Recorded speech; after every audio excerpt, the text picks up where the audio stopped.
3 flowers ఉన్నాయి.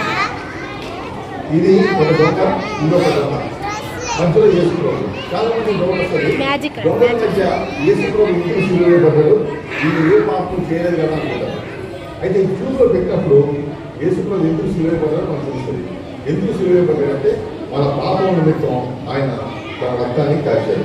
So ఎప్పుడైతే యేసుప్రభు సిలువేయబడ్డాడో మన పాపములకు పరిహారం లభించింది.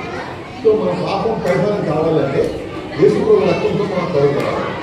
ఈ దొంగ ఏమన్నాడంటే యేసుప్రభు చూసి నీ రాజ్యంలో వచ్చినప్పుడు నువ్వు క్రీస్తువా, నువ్వు రక్షించుకో అన్నాడు.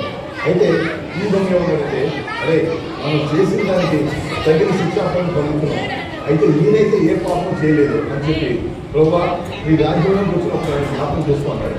ప్రభు ఎప్పుడో కాదు, నేనే నీవు నాతో పరదేశంలో ఉంటానని చెప్పి పరలోకానికి అర్హులైన వ్యక్తిగా అతను మార్చాడు. ఈ దొంగ ఏమన్నాడంటే యేసుప్రభుని రక్షించమని అడిగాడు, కానీ పాపాన్ని పరిహారం పొందలేదు కాబట్టి అతను తన పాపంలో ఉండే చనిపోయాడు. ఇప్పుడు చూస్తున్నప్పుడు ఈ 3 ఫ్లవర్స్ చూసినప్పుడు మీరు ఒక విషయం తెలుసుకోవాలి. అదేంటంటే మనం పాపం చేసినందువల్ల పరలోకాన్ని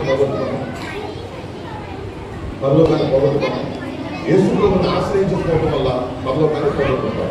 ఈ దొంగ పాపం చేశాడు, ఈ దొంగ పాపం చేశాడు, కానీ ఈ దొంగ యేసుప్రభుని ఆశ్రయించాడు, అందువల్ల పరలోకాన్ని పొందాడు. సో ఈ 3 కలర్స్ చూసినప్పుడు మనకు రక్షణ కావాలంటే యేసుప్రభుని ఆశ్రయించాలి. యేసుప్రభు